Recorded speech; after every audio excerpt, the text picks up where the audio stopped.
Class 10 ভার্সনের স্টুডেন্টরা সবাইকে শুভেচ্ছা। সামনে ফার্স্ট অ্যাসেসমেন্ট টেস্ট 2011 আমাদের আছে, 24 তারিখ থেকে শুরু হবে।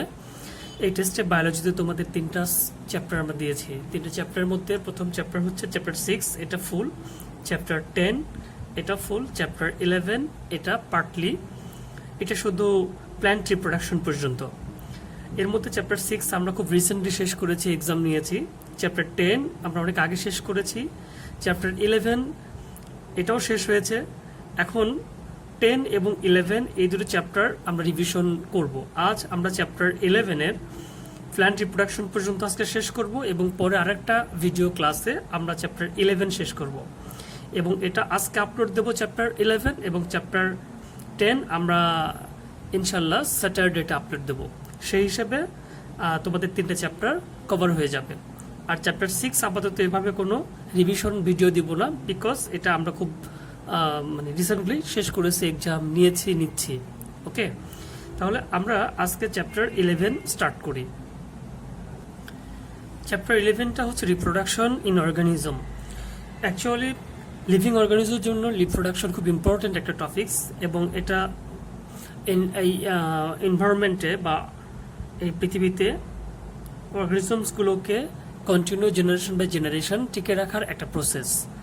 সো অ্যানিম্যাল রিপ্রোডাকশন আর অর্গানিজমের রিপ্রোডাকশন এটা এনভায়রনমেন্টে কোনো অর্গানিজমসের এক্সিস্টেন্সকেই রেফার করে। প্রথমে প্লান্ট রিপ্রোডাকশনের ক্ষেত্রে আমরা এই প্লান্ট রিপ্রোডাকশন এই অংশের মধ্যে কয়েকটা টপিকস পাবো। সেই টপিকসগুলো হচ্ছে এক reproductive organ, that is flower, different parts of a flower. তারপরে পাবো আমরা ইনফ্লোরেসেন্স, পাবো পলিনেশন, পাবো মাইক্রোস্পোরনজেনেসিস, মেগাস্পোরনজেনেসিস, ফার্টিলাইজেশন, এরপর পাবো ডেভেলপমেন্ট অফ নিউ স্পোরোফাইট এবং শেষে অরিজিন অফ ফ্রুটস। এটা আমাদের প্ল্যান্ট রিপ্রোডাকশনের বিভিন্ন পার্ট। তো শুরুতেই আমরা reproductive organ of a flower এটা দিয়ে শুরু করি। শুরুতেই আমাদের জানতে হবে অ্যাকচুয়ালি রিপ্রোডাকশনটা কি। আমাদের টেক্সটে দেয়া আছে, reproduction is a physiological activity through which organism continue existence by producing offspring. Actually পৃথিবীতে যদি কোনো অর্গানিজম এক্সিস্ট করতে চায় তাকে নিজের অফস্প্রিং তৈরি করতে হবে এবং এই প্রসেসটাই হচ্ছে reproduction. Basically reproduction two types. Number 1 asexual reproduction and sexual reproduction. Lower animal আর প্ল্যান্টের ক্ষেত্রে অ্যাসেক্সুয়াল রিপ্রোডাকশন ঘটে, আর হায়ার প্ল্যান্ট আর অ্যানিমালের ক্ষেত্রে সেক্সুয়াল রিপ্রোডাকশন ঘটে। তো সেক্সুয়াল এবং অ্যাসেক্সুয়াল রিপ্রোডাকশনের মধ্যে ডিফারেন্সটা কি? অ্যাসেক্সুয়াল রিপ্রোডাকশন এটা ঘটে অ্যানিমাল আর প্ল্যান্টের তার বডির কোনো অংশ বার্ডিং প্রক্রিয়ায় বৃদ্ধি পেয়ে গেল, সেটা হচ্ছে অ্যাসেক্সুয়াল রিপ্রোডাকশন। দেন বডির কোনো একটা পার্ট সেগমেন্টেড হয়ে নতুন একটা পার্ট তৈরি করে ফেললো, সেটা অ্যাসেক্সুয়াল রিপ্রোডাকশন। আমরা হাইডার ক্ষেত্রে জানি, হাইডার ক্ষেত্রে বার্ড তৈরি হয় এবং সেটা বডি থেকে যখন আলাদা হয়ে যায় তখন নতুন হাইডার হিসাবে সেটা ইমার্জ হয়, সেটা রিপ্রোডাকশন, অ্যাসেক্সুয়াল রিপ্রোডাকশন।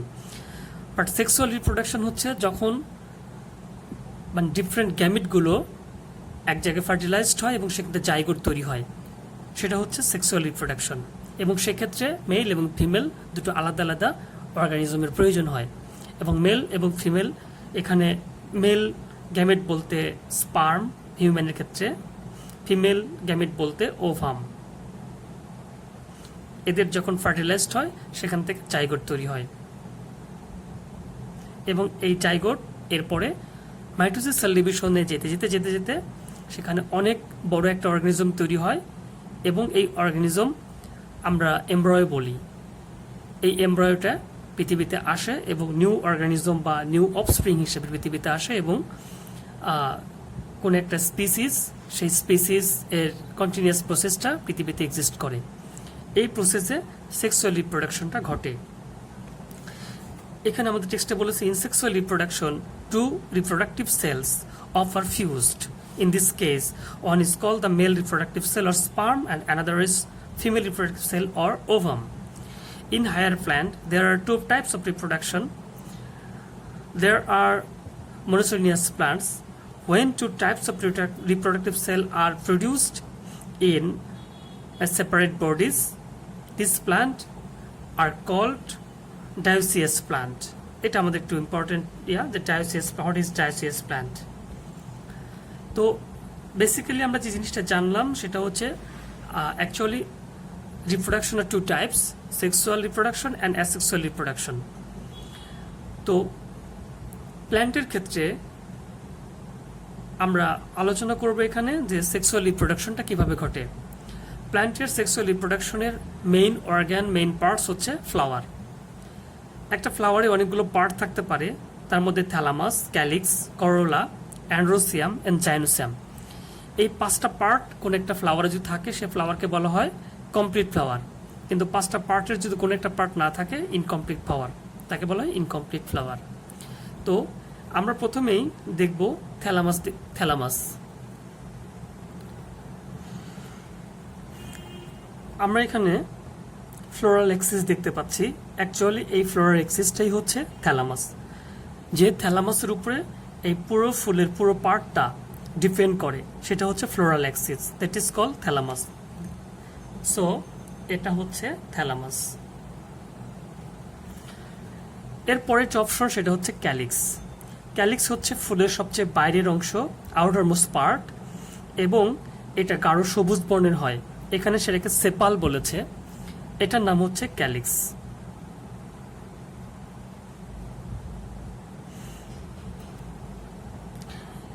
এই ক্যালিক্স বেসিক্যালি এইখানে যে করোলা বা পেটাল আছে, করোলা বা পেটালকে এরা এই ফ্লোরাল অ্যাক্সিসের সাথে অ্যাটাচমেন্টে রাখে।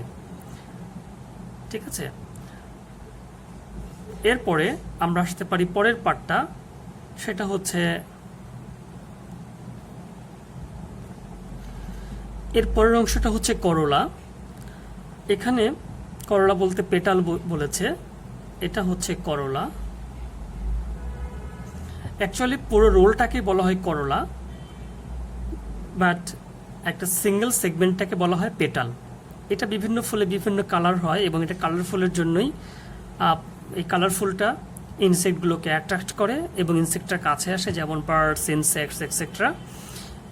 এরা পলিনেশনে হেল্প করে, বিভিন্ন কালারে আসে এবং এখান থেকে এরা নেকটার নেওয়ার জন্য ঘোরাঘুরি করে এবং এতে করে এদের পাখায়, এদের ডানায়, এদের গায়ে বিভিন্ন ধরনের পোলেন আটকে যায় এবং এরা বিভিন্ন ফুলে যায় বলে একসময় পলিনেশন ঘটে।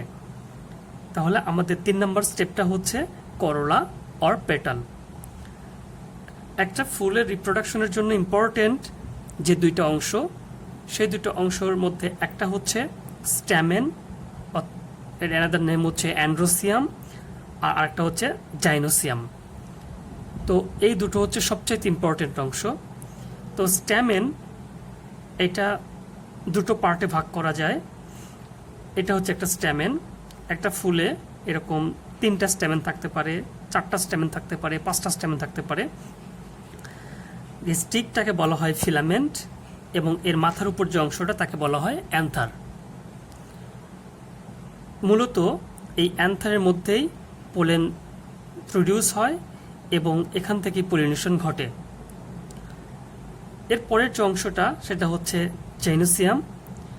জাইনোসিয়াম এটা হচ্ছে ফিমেল পার্ট, একটা ফ্লাওয়ারের ফিমেল পার্ট। এই ফিমেল পার্ট হচ্ছে ঠিক মাঝারি অংশটা এবং এটার বডিটা 3টা পার্টে ভাগ করা। একটা হচ্ছে স্টিগমা, একদম মাথায়। এরপরে যে স্টিকটাকে বলা হচ্ছে স্টাইল এবং নিচের যে অংশটা একে বলা হয় ওভারি। এটা হচ্ছে একটা কমপ্লিট ফুলের 5টা পার্ট। আমরা আরেকটু দেখি এভাবে।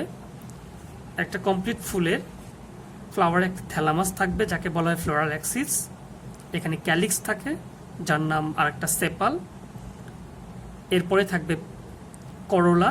করোলাগুলো যদি আলাদা আলাদা থাকে, আলাদা আলাদা পার্টকে বলা হয় পেটাল। এখানে মেল রিপ্রোডাক্টিভ পার্ট হচ্ছে অ্যান্ড্রোসিয়াম, আমরা যাকে বলছি স্ট্যামেন। এটা 2টো পার্টে ভাগ করা, তার মধ্যে একটা হচ্ছে ফিলামেন্ট আর আরেকটা হচ্ছে অ্যান্থার। আর জাইনোসিয়াম, এটা হচ্ছে ফিমেল রিপ্রোডাক্টিভ পার্ট এবং এটার তিনটা পার্ট, একটা হচ্ছে স্টিগমা, আরেকটা হচ্ছে স্টাইল এবং আরেকটা হচ্ছে ওভারি। এটা হচ্ছে আমাদের ফ্লাওয়ারের রিপ্রোডাক্টিভ পার্ট এবং বিভিন্ন এই পার্টগুলো থেকে আমরা সামনে একটু আগাই দেখি। এখানে অ্যান্ড্রোসিয়ামের টাইপ বলেছে, অনেকগুলো অ্যান্ড্রোসিয়ামের টাইপ আছে। ফ্লাওয়ারের যে ইম্পর্ট্যান্ট মেল পার্ট সেটা হচ্ছে এই অ্যান্ড্রোসিয়াম। এখানে অ্যান্ড্রোসিয়াম যখন এরকম থাকবে যে সিঙ্গেল একটা ফিলামেন্ট থাকবে তখন তাকে বলা হবে মোনোডেলফাস। যখন দুইটা ফিলামেন্ট থাকবে তাকে বলা হয় ডাইডেলফাস, এবং যখন অনেকগুলো স্ট্যামেন থাকবে অনেকগুলো তখন তাকে বলা হবে পলিডেলফাস। আবার যখন এই স্ট্যামেনগুলো একসাথে লাগানো থাকবে তখন তাকে বলা হয় সেনজেনিয়াস, আর যখন প্রত্যেকটা আলাদা আলাদা থাকে তখন তাকে বলা হয় অ্যাপিপেটালাস। তোমাদেরকে যেটা করতে হবে এই ডেফিনেশনগুলো একটু মনে রাখতে হবে। এরপরে জাইনোসিয়ামে এরকম বেশ কিছু পার্ট আছে।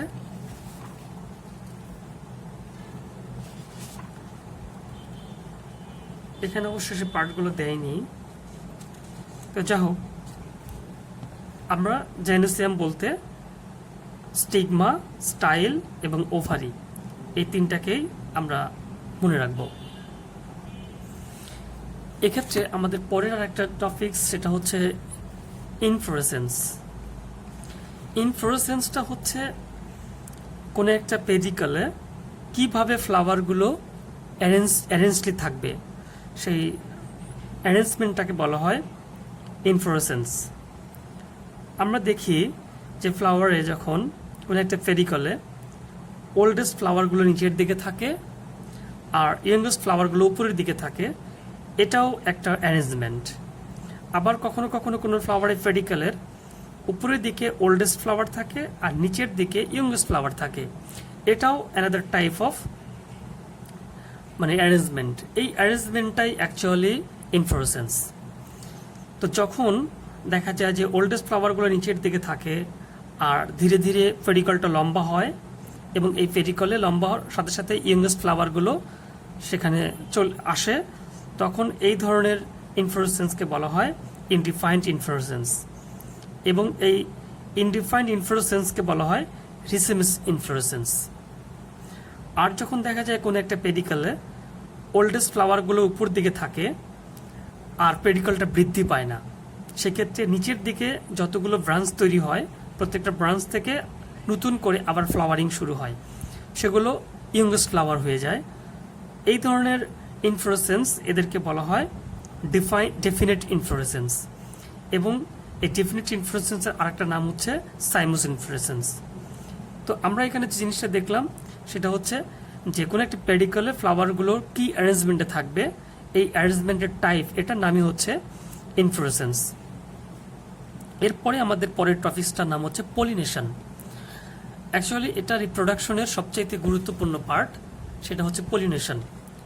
এক্ষেত্রে আমরা এই ফিগারটা দেখতে পারি, তোমরা খেয়াল করো এখানে দুটো প্ল্যান্টের পিকচার দেয়া আছে।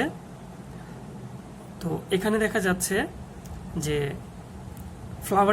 ফ্লাওয়ারিংয়ের ট্রিগুলোতে কিছু ইনসেক্ট ঘোরাঘুরি করছে এবং নিজেদের মধ্যে পলিনেশন ঘটাচ্ছে।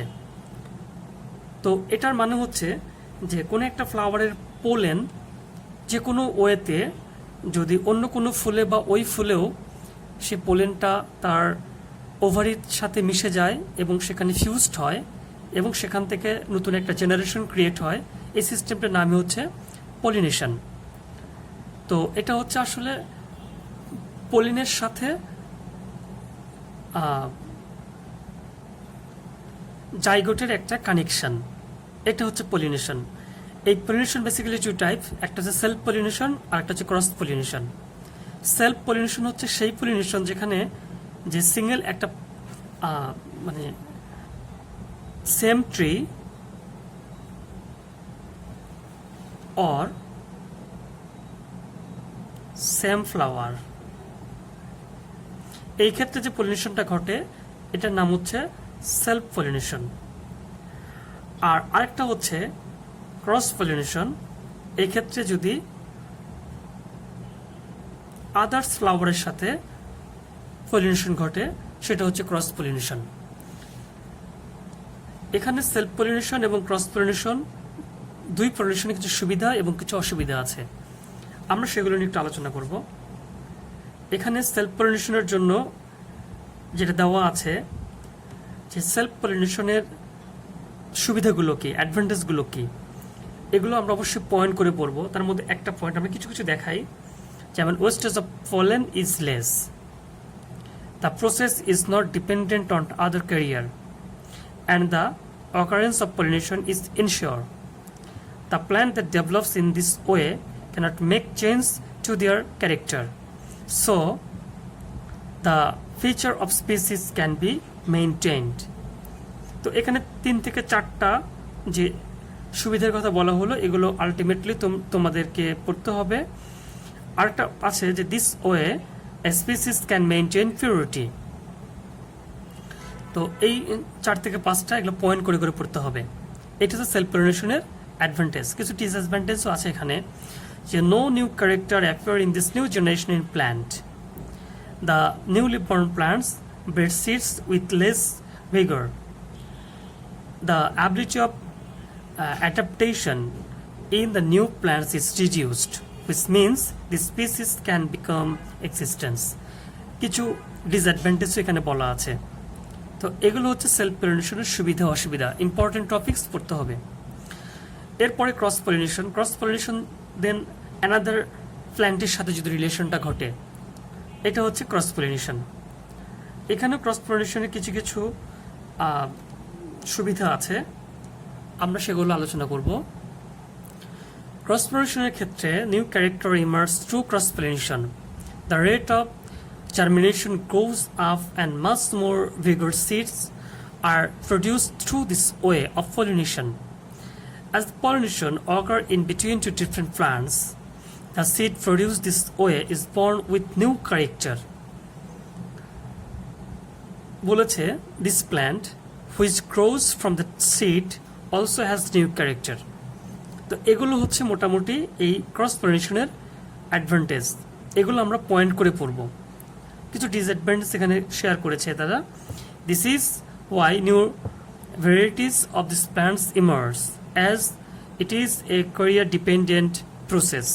এটা ইম্পর্টেন্ট যে ক্যারিয়ার ডিপেন্ডেন্ট প্রসেস, ক্যারিয়ার না থাকলে পলিনেশন ঘটবে না বা পলিনেশনটা ডিলে হবে। Pollination is not ensured, and large cost of pollination is a consequence of this type of pollination. So, the purity of a species is impaired. তো এখানে basically পলিনেশনটা অনিশ্চিত থাকে, কারণ কোনো ক্যারিয়ার পেলে পলিনেশন হবে, ক্যারিয়ার না থাকলে পলিনেশনটা হবে না। পলিনেশনের অনেকগুলো ক্যারিয়ার থাকে, অনেকগুলো মিডিয়াম থাকে, এখানে বেশ কিছু মিডিয়ামের কথা বলা আছে। তো পলিনেশনের ক্ষেত্রে বেসিক্যালি আমরা যে মিডিয়ামগুলো পাই সেই মিডিয়ামগুলোর মধ্যে আমরা বলতে পারি একটা হচ্ছে ইনসেক্ট একটা মিডিয়াম, আর একটা হচ্ছে এয়ার একটা মিডিয়াম, আর একটা হচ্ছে বার্ডস অর অ্যানিম্যাল। বিভিন্ন বার্ডস অ্যান্ড অ্যানিম্যাল মিডিয়াম হতে পারে, ওয়াটার মিডিয়াম হতে পারে, এরপরে হিউম্যান নিজেও আর্টিফিশিয়ালি পলিনেশন ঘটাতে পারে। তো এরকম পলিনেশন অনেকগুলো মিডিয়াম আছে। তো মেইন মিডিয়ামগুলো হচ্ছে এখানেই। তো এই যে পলিনেশনের মিডিয়ামগুলোর কথা বললাম, এই মিডিয়ামগুলোর যে ফ্লাওয়ারের পলিনেশন ঘটায় ওই ফ্লাওয়ারের কিছু কিছু ক্যারেক্টার থাকে। যেমন ইনসেক্ট যে পলিনেশনগুলো ঘটায় আলটিমেটলি সেই ফ্লাওয়ারগুলো অ্যাট্রাকটিভ কালারের হয় এবং সেগুলো ফ্র্যাগনেন্স থাকে এবং আকারেতে ছোট হয়। এয়ারের মাধ্যমে যেগুলো হয় সেগুলো কোনো ফ্র্যাগনেন্স থাকে না, কালারফুলও থাকে না, বাট আকারে খুব ছোট হতে হয়। বার্ডস অর অ্যানিম্যালের মধ্যে যে পলিনেশন ঘটে এই ফ্লাওয়ারগুলো আকারে বড় হতে হয়, কালারফুল হতে হয়। ওয়াটারের মাধ্যমে যে পলিনেশনগুলো ঘটে এখানে ফ্লোরেশনের ক্ষেত্রে ফ্লাওয়ারের কোনো ফ্রেগরেন্স থাকে না, কালারলেস অর কালার এটা কোনো ডিপেন্ড করে না, অ্যান্ড ফ্লাওয়ারটাকে অনেক বড় হতে হয়। আর হিউম্যান বিং যে কোনো ফ্লাওয়ারেই আর্টিফিশিয়ালি পলিউশন ঘটাইতে পারে। এইখানে আমাদের টেক্সটে এরকম বেশ কিছু এক্সাম্পল দেওয়া আছে। এখানে মিডিয়ামগুলোর ক্যারেক্টার বলা আছে, প্রত্যেকটা মিডিয়ামের ফ্লাওয়ারের যে ক্যারেক্টার সেই ক্যারেক্টারগুলো বলা আছে। তোমরা যেটা করবা 2 থেকে 3টা করে ক্যারেক্টার পড়বা প্রত্যেকটার। যেমন ইনসেক্টের ক্ষেত্রে আমি 2টো বলেছি, এরকম আরও 1-2 নিয়ে পয়েন্ট করে পড়বা। এয়ারের ক্ষেত্রে, বার্ডসদের ক্ষেত্রে, ওয়াটারের ক্ষেত্রে। এক্ষেত্রে আমরা এভাবে বলতে পারি যে একটা এক্সাম্পল আমরা দিতে পারি, insect pollinated flowers are big with colored nectar secreting gland. In this flower, the fragrance of which fruit is alluring. For example, hibiscus, gourd, mustard, etc. etc. তারপরে এয়ার পোলিনেটেড ফ্লাওয়ার্সের ক্ষেত্রে বলেছে লাইট ওয়েট, খুব ছোট হবে, হালকা হবে, and do not have nectar secreting glands. আর বলেছে the flower has also fragrance, can easily wander in the air. যেহেতু ফ্র্যাগনেন্স দরকার নাই, নেকটার প্রয়োজন নাই, এরকম। Their stigma are branches and sticky and sometimes feathery. তো এরকম 2-3টা করে ক্যারেক্টার পড়লেই এখান থেকে হয়ে যাবে। 2-3টা করে ক্যারেক্টার, একটা করে এক্সাম্পল। যেমন এখানে এয়ারের কথা বলেছে যে এয়ার পোলিনেটেড ফ্লাওয়ারের এক্সাম্পল হচ্ছে Oryza sativa, that is called paddy, এটা পড়লেই হবে। এখানে বলেছে ওয়াটার পোলিনেটেড ফ্লাওয়ারের কথা। Water pollinated flower light weight, so they can float in the water, they have no fragrance, then পেরিওল is in female flower is longer than that of male. Mature male flowers detached from the petioles, etc. যেমন এখানে example কি দিয়েছে, ভ্যালিনাস্ট্রিয়া, এটা example দিয়েছে। আর animal পোলিনেটেড flower বলতে, animal বলতে birds হতে পারে, যে কোনো অ্যানিম্যাল হতে পারে, সেক্ষেত্রে কদম, কটন ট্রি, এক্সেট্রা এক্সেট্রা, এরকম। তো এখন আমরা যেভাবেই পলিনেটেড হোক না কেন, পলিনেশন ঘটতে হবে, এবং পলিনেশন ঘটলে এখানে মেল এবং ফিমেল দুটো রিপ্রোডাক্টিভ অর্গানের ডেভেলপমেন্ট হতে হবে। দুটো রিপ্রোডাক্টিভ ডেভেলপমেন্ট হতে গেলে আমাদের প্রথমেই দুটো বিষয়ের মধ্যে একটা আলোচনা করি, সেটা হচ্ছে মাইক্রোস্পোরনজেনেসিস। মাইক্রোস্পোরনজেনেসিস হচ্ছে অ্যান্ড্রোসিয়ামের ডেভেলপমেন্ট, দ্যাট ইজ কল্ড স্ট্যামিনের যে অ্যান্থার আছে, অ্যান্থারের ডেভেলপমেন্ট। অ্যান্থারের ডেভেলপমেন্ট এটাকে বলা হয় মাইক্রোস্পোরনজেনেসিস, কারণ এটা আকারে ছোট। আর এই মাইক্রোস্পোরনজেনেসিসকে আমরা কয়েকটা ফিগারের মানে ফ্লো চার্টের মাধ্যমে করতে পারি। এখানে দিয়েছে যে প্রথমে একটা পোলেন দেখিয়েছে, এরপর পোলেনটাকে সেকশন করে দেখেছে। এখানে বাইরের যে লেয়ারটা একে বলা হচ্ছে এক্সাইন, এবং ভিতরের লেয়ারটাকে বলছে ইন্টাইন, এবং এর ভিতরে দুটো নিউক্লিয়াস দেখাচ্ছে। একটা হচ্ছে টিউব নিউক্লিয়াস আর একটা হচ্ছে জেনারেটিভ নিউক্লিয়াস। টিউব নিউক্লিয়াস পরবর্তীতে ইন্টাইনকে ফিউজ করে বাইরের দিকে একটা টিউব তৈরি করেছে, এবং পরবর্তীতে এই টিউবটা অনেক বড় হয়েছে, এবং এখানে জেনারেটিভ নিউক্লিয়াসটা দুটো নিউক্লিয়াসে ভাগ হয়ে মেল গ্যামেট তৈরি করেছে, এবং এভাবে একটা পোলেন টোটালি ফার্টিলাইজেশনের জন্য পুরোপুরি রেডি হয়েছে। এটাকে যদি আমরা ড্রয়িং করি কপিতে, তাহলে আমরা এরকম দেখতে পাবো। সেটা হচ্ছে এরকম যে এটা একটা pollen, ultimately pollen haploid single N chromosome carry করে, এবং এই পোলেনটাও কিন্তু তৈরি হয়েছে কোনো না কোনো 2n মাদার বডি থেকে। এবং এই পোলেনটাকে সেগমেন্ট করলে আমরা পাচ্ছি এখানে বাইরের দিকে আছে এক্সাইন, ভিতরের দিকে ইন্টাইন, ভিতরে দুটো নিউক্লিয়াস, একটা টিউব নিউক্লিয়াস আর একটা হচ্ছে জেনারেটিভ নিউক্লিয়াস, দুটোই কিন্তু এন। পরে এই টিউব নিউক্লিয়াস ইন্টাইনটাকে ফিউজ করে বাইরের দিকে একটা টিউব তৈরি করেছে, এবং পরবর্তীতে টিউবটা অনেক লম্বা হয়েছে, এবং সেক্ষেত্রে টিউব নিউক্লিয়াসটা সবার সামনে, এবং জেনারেটিভ নিউক্লিয়াসটা দুটো ভাগে ভাগ হয়েছে।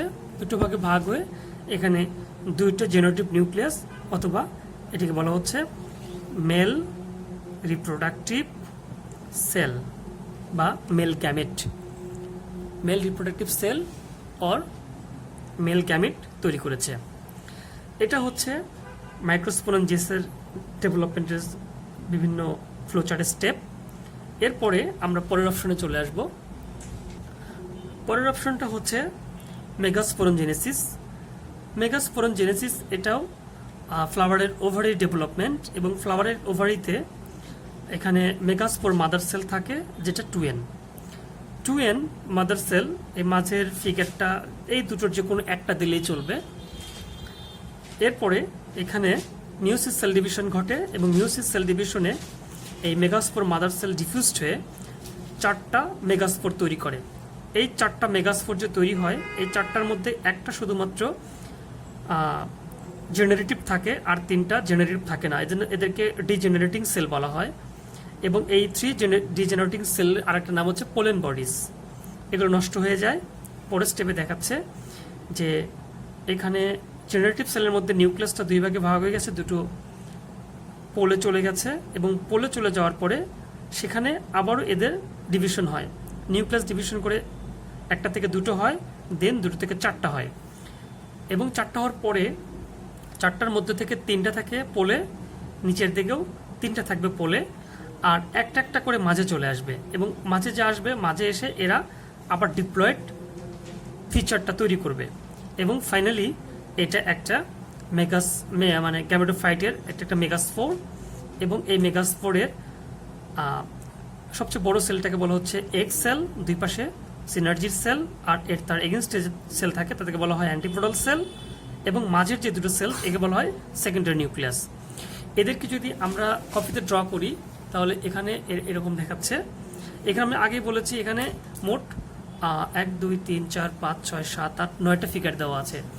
9টা ফিগারের মধ্যে তোমরা ইচ্ছা করলে এইখানকার যে একটা, এই দুটোর মধ্যে যে কোনো একটা ইউজ করতে পারো, বাদ দিতে পারো একটা, আর শেষের যে দুটো আছে দুটোর মধ্যে যে কোনো একটা বাদ দিতে পারো। তার মানে এখান থেকে 7টা তুমি ড্র করতে পারবা, ড্র করলে চলবে, অন্য দুটো ড্র করার প্রয়োজন নেই। তো এখানে আমরা মেগাস্পোর মাদার সেল একটা এঁকেছি 2n, এরপরেই আমরা একে মিওসিস সেল ডিভিশন করে 4টা মেগাস্পোর তৈরি করেছি। এই 4টা মেগাস্পোরের সবগুলো ছিল n, এবং এখানে 3টে আমরা ডিফিউজ দেখিয়েছি, এবং 3টা হচ্ছে পোলেন বডিজ।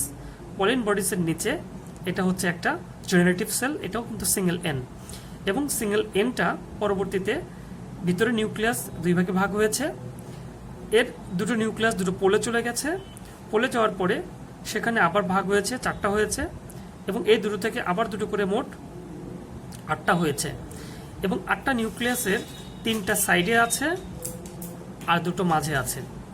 তো এইভাবে আমরা এই পর্যন্ত আঁকলেই চলবে। আর একদম শেষে যেটা আঁকবো এটা যেন লেভেলিং করার জন্য পর্যাপ্ত জায়গা থাকে, সেই জায়গা নিয়ে আঁকবো। যেমন আমি তোমাদের একটা এক্সাম্পল দেই। এইখানে ধরো এই পুরোটা হচ্ছে একটা পেজ। তো এই পেজের ক্ষেত্রে যেহেতু আমরা 7টা ফিগার আঁকবো অথবা 8টা ফিগার আঁকবো, আমরা 7টা ধরেছি। 7টা ফিগার ধরলে এটা 1 নম্বর ফিগারটা এখানে আঁকবো, 2 নম্বর ফিগারটা এখানে আঁকবো, 3 নম্বর ফিগারটা এখানে আঁকবো। তাহলে এটা ড্রয়িংয়ের দরকার নাই।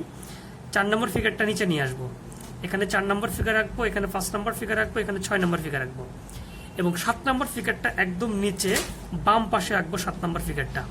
তাহলে অনায়াসে এই পাশে আমাদের এই 7 নম্বর ফিগার, মানে এইটা একদম শেষে যেটা ছিল 7 নম্বর, এটা কিন্তু 7 নাম্বার 7 ফিগার। 7 নম্বর ফিগারটা আঁকার জন্য এবং লিভিং করার জন্য পাশে পর্যাপ্ত জায়গা পাবো, এতে করে হিজিবিজি হবে না, নোংরা হবে না।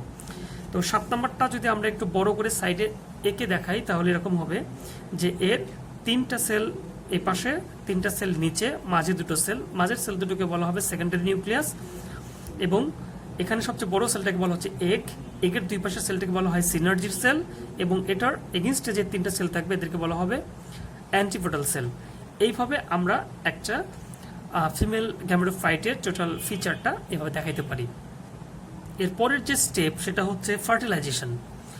ফার্টিলাইজেশনের ক্ষেত্রে আমরা এই ফিগারটায় আসতে পারি, এবং এখানে দেখো একটু আগে আমরা যে মেল গ্যামেটোফাইট এবং ফিমেল গ্যামেটোফাইটের ডেভেলপমেন্ট দেখিয়েছি, সেখানে একটা ফ্লাওয়ারের কিন্তু অ্যান্থারের ভিতরে পলিনেশন, সেই পলিনেশনের ক্ষেত্রে মেল গ্যামেটোফাইটের ডেভেলপমেন্ট আবার এখানে রিপ্লাই করেছে, রিপ্লাই করে এখানে একটা ডটার পোলেন সেল অথবা পোলেন গ্রেন তৈরি করেছে, এবং এই পোলেন গ্রেন যখন তৈরি হয়েছে এরপর থেকেই কিন্তু এই ফিচারটা আসবে। তার মানে এইখানে এই পোলেন ডেভেলপড হওয়ার সাথে সাথে যখন হরমোনাল কিছু রিয়াকশন ঘটবে এখানে, এবং পোলেন ডেভেলপমেন্ট হওয়ার সাথে সাথে এখানে টিউব নিউক্লিয়াস তৈরি হবে, generative or male reproductive cell তৈরি হবে, এবং সেই সাথে সাথে ফিমেলের ক্ষেত্রেও ফিমেল ওভারিতে মেগাস্পোরঞ্জিনিয়াম মেগাস্পোর তৈরি হবে mitosis cell meiosis cell division প্রক্রিয়ায়, এবং সেখানে একটা সেল থাকবে, তিনটা ফিউজড হয়ে যাবে। তিনটা ফিউজড হয়ে যাওয়ার পরে এই তিনটা এরকম মাঝে দুটো মানে এমব্রায়ো স্যাক তৈরি হবে, এবং এমব্রায়ো স্যাকের ভিতরে দুটো সেকেন্ডারি নিউক্লিয়াস, সাইডে অ্যান্টিফোডাল সেল, নিচে এগ, দুই পাশে সিনার্জি সেল, এটা তৈরি হবে। এটাও কিন্তু রেডি ফার্টিলাইজেশনের জন্য। এরপরে আমরা এখানে একটু দেখাই, পরের ফিগারটা একটু দেখাই, তারপর এখানে আসি। এটা হচ্ছে একটা ফার্টিলাইজেশন, ওভিউলের ফার্টিলাইজেশন দেখানো হয়েছে। তো এইটা হচ্ছে মূলত আমাদের যে পোলেনগুলো আসে, পোলেনের মানে ওভারেজ স্টিগমা, জাইনোসেমের স্টিগমায় পোলেন আসবে, এবং এই পোলেনগুলো টিউব তৈরি করে একদম চলে যাবে কোথা দিয়ে, মেল গ্যামিট এই এগ যে পাশে আছে এই এগের সাইডে এটা ঢুকে যাওয়ার চেষ্টা করবে। ঠিক আছে, এটা ঢুকে যাওয়ার চেষ্টা করবো, তার মানে এইভাবে মেল গ্যামিটটা ভিতরে ঢুকে যাবে, ভিতরে ঢুকে গিয়ে ফিমেল গ্যামিটের সাথে মিশবে। তো এটাই যদি ঘটে এইখানে, যে এটা একদম স্টিগমায় পড়েছিল, স্টিগমার থেকে টিউব তৈরি করে এসে মেল গ্যামেটটা ফিমেল গ্যামেটের সাথে মিশবে। ফিমেল গ্যামেটের সাথে যখন মিশবে, মেশার সাথে সাথে কি হবে, মেশার সাথে সাথে এইখানে আমি দেখাই, এইখানে আসলো, আসার সাথে সাথে টিউব নিউক্লিয়াসটা ডিফিউজটা নষ্ট হয়ে যাবে। পাশে থাকবে দুটো মেল রিপ্রোডাক্টিভ সেল, এই মেল রিপ্রোডাক্টিভ সেলের একটা মিশবে এগের সাথে। তো এগ ছিল এন, এই mail reproduction N, than n N মিলে এখানে তৈরি করবে 2n। ওকে, আর নিচে আরেকটা যে সেল থাকবে এন, এই এনটা চলে যাবে এই মাঝের সেকেন্ডারি নিউক্লিয়াসের সাথে, এবং সেকেন্ডারি নিউক্লিয়াসের এন তৈরি হওয়ার পরে এখানে 3টা এন তৈরি হবে, এবং এই 3টা এন তৈরি করে এটা নাম হবে 3n বা ট্রিপ্লয়েড। এই ট্রিপ্লয়েডটা তৈরি করবে ফ্লেশ পার্ট, দ্যাট ইজ এগুলো হচ্ছে সিডের ফ্লেশ পার্ট। এখানে এমব্রয় তৈরি হবে, এবং এমব্রয় তৈরি হবে এখানকার এগ এবং ফিমেল রিপ্রোডাক্টিভ সেলের ফার্টিলাইজেশনের মাধ্যমে। আর মাঝের যে এন্ডোস্পার্ম তৈরি করবে, এই এন্ডোস্পার্মটা হচ্ছে 3n ট্রিপ্লয়েড, এবং এর বাইরে যে লেয়ার এটা হচ্ছে সিড কোট। এবং ফিউচার এই সিড কোডের বাইরে ধীরে ধীরে ধীরে ধীরে আমরা একটা পরেরটাই দেখাই। মূলত এটা একই ফর্মুলা, একই স্ট্রাকচার। এখানে টোটাল একটা ওভারেজ ফিগার দিয়েছে, যেমন এটা সিনার্জির সেল, এটা এগ, এটা সেকেন্ডারি নিউক্লিয়াস, এটা হচ্ছে অ্যান্টিপ্রোডাল সেল, এটা নিউক্লিয়াস টিস্যু, একে বলে চ্যালাজা, নিচে এটাকে বলা হয় ইনার মেমব্রেন, আউটার মেমব্রেন। এই যে মাইক্রোফেল, এটা হচ্ছে মাইক্রোফেলটা হচ্ছে যেখান দিয়ে মেল গ্যামিট সেল এটা অ্যাকচুয়ালি ওভারিতে ঢুকবে, তার জায়গাটা এটা হচ্ছে হাইলাম। আর মোটামুটি এটা বললেই হবে। তো এটাকে মূলত এই অংশটাকে জুম করে এখানে নিয়েছে। তো পোলেন টিউব তৈরি করবে, এবং স্টিগমার উপরে পোলেন টিউব তৈরি করে মেল গ্যামিটটা ওভারিতে প্রবেশ করে। এটা টোটাল ওভারি, একটি ওভিউলটা সিডে পরিণত হবে। এই ওভিউলটা সিডে পরিণত হবে, এখানে যেটা দেখাচ্ছে এই যে পুরোটা সিডে পরিণত হবে, বাইরে সিড কোট তৈরি হবে। আর বাইরের যে ওভারি রয়েছে, পুরো ওভারিটা ফ্রুটসে পরিণত হবে। এই ওভারির পুরোটা ফ্রুটস তৈরি হবে, এবং এই ফ্রুটসের ভিতরে এই সিডটা রয়েছে। সিডটা ডেভেলপড হবে, তারপরে বাইরের যে ওভারিটা ফ্রুট পার্ট, এটা হচ্ছে ফ্রেশ পার্ট, এটাও ডেভেলপড হবে। ডেভেলপড হওয়ার পরে এটা একসময় বড় একটা ফ্রুটে পরিণত হবে। এখানে একদম শেষে অরিজিন অফ ফ্রুটস এই পার্টে আমরা বলবো যে এখানে যে আমরা জ্যাক ফ্রুট, এখানে ম্যাঙ্গো বা লিচি, যত ধরনের ফ্রুটস আমরা দেখি, এই ফ্রুটসগুলো বেসিক্যালি ভিতরে এরকম সিড কোট দিয়ে সিড তৈরি হয়, এরপরে ওভারি থাকে কিছুটা, এখানে ফ্লেশ পার্ট তৈরি হয় এবং ধীরে ধীরে এখানে কার্বোহাইড্রেট জমা হতে থাকে, জমা হতে হতে এই ফ্রুটস অংশটা, ফ্রুটসের ফ্লেশ পার্টটা বাড়তে থাকে, বাড়তে বাড়তে এক সময় একটা পরিপূর্ণ ফ্রুটসে পরিণত হয়। এখানে দেখা যায়, এখানে একটা বিষয় এখানে বলেছে ক্লিয়ারলি যে এখানে বলেছে যে ওভিউলস আর টার্ন ইনটু সিডস। ওভিউলস এই যেখানে যে পিঙ্ক করা অংশটা যেটা আমরা এতক্ষণ বললাম, এটা সিডসে পরিণত হয় এবং ওভারিটা, the ovary after fertilisation turn into the fruits, এবং পুরোটা ওভিউল পুরোটা ওভারি পুরোটা ফ্রুটসে পরিণত হয়। তো এই ধরনের যে ফ্রুটসগুলো হয়, যে ওভিউল, সিড এবং ওভারি, ফ্রুট, এটা হচ্ছে ট্রু ফ্রুট। কিছু এক্সাম্পল দিয়েছে এখানে, হচ্ছে ম্যাঙ্গো, বেরিজ আর এক্সাম্পল।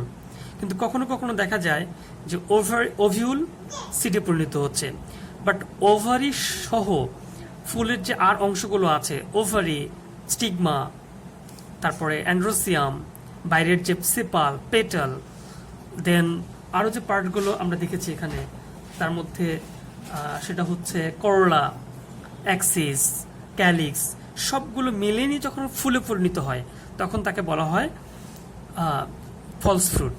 যেমন আপেলস, এখানে আপেলস, চালতা, এটা হচ্ছে ফলস ফ্রুটের এক্সাম্পল। তো মোটামুটি আমরা চ্যাপ্টারের প্ল্যান্ট রিপ্রোডাক্টিভ যে পার্টটা ছিল সে পার্টটার মধ্যে আমরা আলোচনা করেছি, ফ্লাওয়ারের বিভিন্ন পার্টস নিয়ে কথা বলেছি, ইনফ্লোরেসেন্স নিয়ে কথা বলেছি, পলিনেশন নিয়ে কথা বলেছি, তারপর মেগাস্পোরেনজেনেসিস, মাইক্রোস্পোরেনজেনেসিস নিয়ে কথা বলেছি, দেন ফার্টিলাইজেশনটাই দেখলাম।